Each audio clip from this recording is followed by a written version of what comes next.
पहला जो संस्कार है गर्भाधान, कथाओं में हमें निमंत्रण देना चाहिए।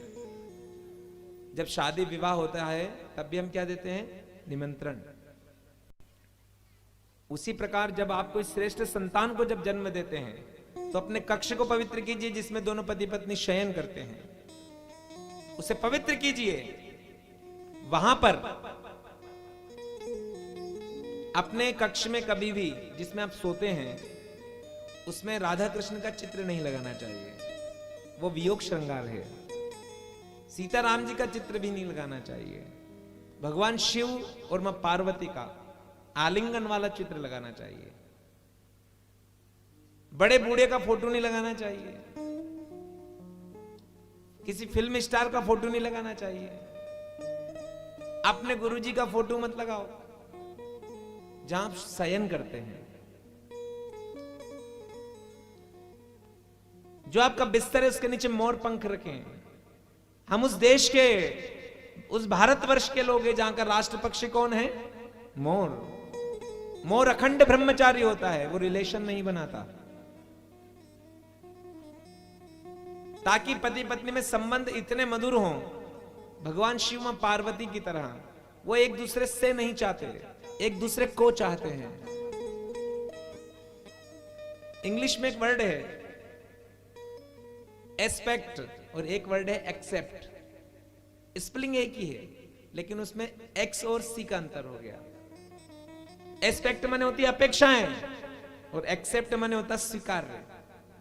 फेसबुक पे कोई फ्रेंड आपको रिक्वेस्ट भेजता है, फिर आप उसे देखते हैं अपनी पहचान का है तो उसको आप क्या करते हैं?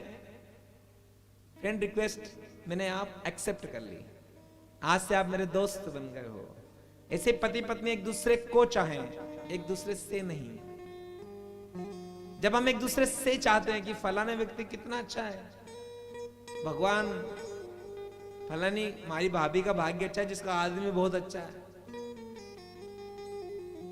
तूने भी जब विधाता रूपी डायरेक्टर ने जब तेरे माथे पे कलम चलाने लगा तब तूने खुद चयन किया कि मेरा ये आदमी होना चाहिए, मेरा ऐसी मेरी बेटी, ऐसा मेरा बेटा, ये मेरा ससुर, ये मेरा गांव, ये मेरा मायका, ये मेरा ससुराल, मैं यहां पैदा होंगी, यहां मैं मरूंगी या मरूंगा।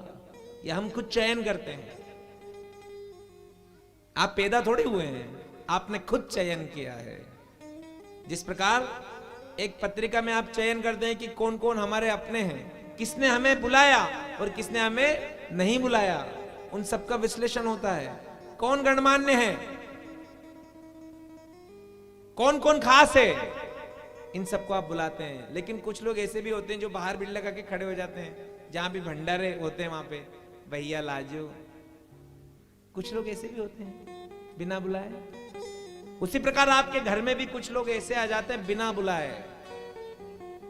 दादाजी जी भी संस्कारवान, बेटा भी संस्कारवान, लेकिन बच्चा इतना गंदा हो गया कि उसने सब चौपट कर दिया। ये आया कैसे? संस्कार से। उस कक्ष को आप पवित्र रखिए। पत्नी जब बन जाएगी पार्वती, पति जब बन जाएगा शिव, तो प्रथम पूज्य कौन आएगा? गणेश आएगा। उसकी कुंडली मत बनवाओ कहीं। आप तो गणेश पैदा किया ना आपने। कहीं जाने की जरूरत नहीं है। इसके लिए कोई बीए एमए करने की जरूरत नहीं है। अनपढ़ के यहां भी कन्हैया आ सकता है। उसके लिए कोई डिग्री लेने की जरूरत नहीं, क्योंकि हम जितने बच्चों को जितना अपडेट कर रहे हैं, जितना पढ़ा रहे हैं, सारे बच्चे क्या हो रहे हैं? जितने ज्यादा अपडेट हो रहे हैं, अपने धर्म को गालियां बक रहे हैं। स्टैंड अप कॉमेडियंस क्या कर रहे हैं? अपने धर्म को गालियां बक रहे हैं। उनके शब्दों में गालियां झलक रही हैं। जो बच्चे ज्यादा, शुजालपुर वाला बच्चा अलग सोच रहा है, यही बच्चा जब इंदौर जाएगा वो अलग सोचेगा, वो मुंबई चला जाएगा तो अलग सोचेगा, वो और आगे बढ़ गया तो वो सोचना ही बंद कर देगा। लेकिन इसकी सीढ़ी, इसका सूत्र क्या है? इसका सूत्र है संस्कार, गर्भाधान। हजारों असंख्य, हजारों लाखों आत्माएं आसपास विचरण कर रही है, जन्म लेने को आतुर है, लेकिन कभी कभी श्रेष्ठ के यहां भी गंदी संतान क्यों आ जाती है? हमने उससे निमंत्रण नहीं दिया। निमंत्रण दीजिए। याद रखना इस बात को। बोली बांके बिहारी लाल की जय। इसीलिए कहा गया है पहली गुरु कौन होती है? पहली गुरु कौन है?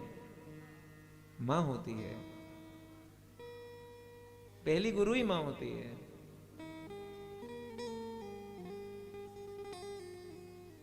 गुरु को भी सबसे पहले किसका संबोधन किया गया? त्वमेव माता च पिता त्वमेव। सबसे पहले गुरु को बोला क्या गया है? तुम मेरी कौन हो? मां हो। आप हमारी मां हैं। मां बोला उसे।